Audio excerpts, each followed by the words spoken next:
আসসালামু আলাইকুম। শার্টের কলার কিভাবে কাটিং করবেন 17.5 ইঞ্চি শার্টের কলার কাটিং করে দেখাবো। এখানে দেখুন 17.5 ইঞ্চি কলারের প্যাটার্ন দেওয়া আছে। তো কলারটা যখন কাটিং করবেন বক্রম দিয়ে তখন এখানে 2 ভাঁজ করে নেবেন।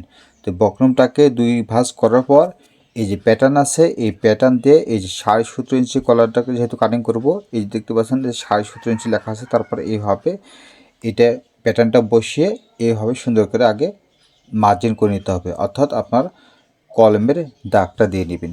তারপর এই যে ব্যান্ড আছে এই যে এখান থেকে এই সাইডের দিকে 1/2 ইঞ্চি পরিমাণ এবং কলমের যে দাগটি দেওয়া আছে এই দাগ অনুযায়ী মিল রেখে এবার এই সাইডের দিকে এইভাবে কলমের দাগটা দিয়ে নেবেন। তো দেখুন এখানে এই সাইডের দিকেও সমান করে বরাবর দাগটা দিয়ে নিতে হবে। তো দেখুন এখানে 17.5 ইঞ্চি শার্টের কলার আপনার প্যাটার্নটা ড্রয়িং করলাম। তো এরপর কাটিং করে দেখাবো। তো তার আগে এখানে দেখেন, যদি আপনারা কলার কাটিং কীভাবে প্যাটার্নগুলো কাটিং করতে হয় যারা জানেন না তারা অবশ্যই আমাকে কমেন্ট করে জানাবেন, তাহলে আপনাকে দেখাবো।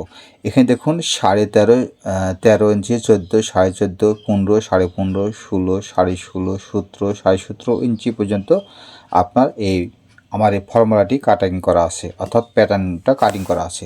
যারা এই মাপ অনুযায়ী কাটিংগুলো করতে পারেন না, যারা নতুন কাজগুলো শিখছেন তারা এই ভিডিওটি দেখবেন। তো এখানে দেখুন এই যে চকের দাগ অথবা কলমের যে দাগটা দেওয়া থাকবে সেই দাগ অনুযায়ী এখন আপনাকে এই কলারটা কাটিং করে নিতে হবে।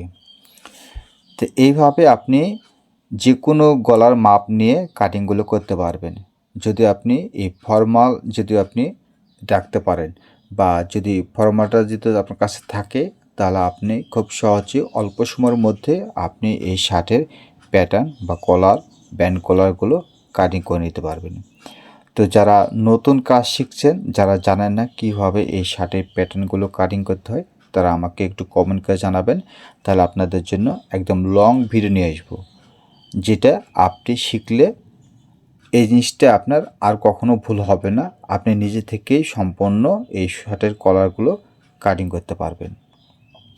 তো এখানে আমি যে কলারটা কাটিং করছি দেখুন, এখানে কলমে যে দাগ অনুযায়ী আছে সেটা আমি ওইভাবে কাটিং করে নিচ্ছি। তারপর এখানে কলারের যে মিডিলে যে সেন্টার থাকবে সেটা আপনি এখানে মার্ক করে দেবেন, অর্থাৎ এখানে ছোট করে কাটিং করে নিতে হবে। তো দেখুন এখানে 17.5 ইঞ্চি কলার কাটিং করে আপনাদেরকে দেখালাম। তো এই ধরনের কাটিং এবং যদি কলারটা কীভাবে সেলাই করতে হয় যদি ভিডিও দেখতে চান তো অবশ্যই কমেন্ট করে জানাবেন, তাহলে আপনাদের জন্য সেই ভিডিওগুলো নিয়ে আসবো। আর কী ধরনের কাটিং এবং সেলাই ভিডিও দেখতে চান সেটাও আপনি কমেন্ট করে জানাবেন। আমি এই ভিডিওগুলো ইউটিউব প্লাস ফেসবুকে ঠিক সন্ধ্যা 6টা 30 আপলোড করে রাখি এবং দুপুর 11টা 30 ভিডিওগুলো আপলোড করা হয়। ধন্যবাদ সবাই।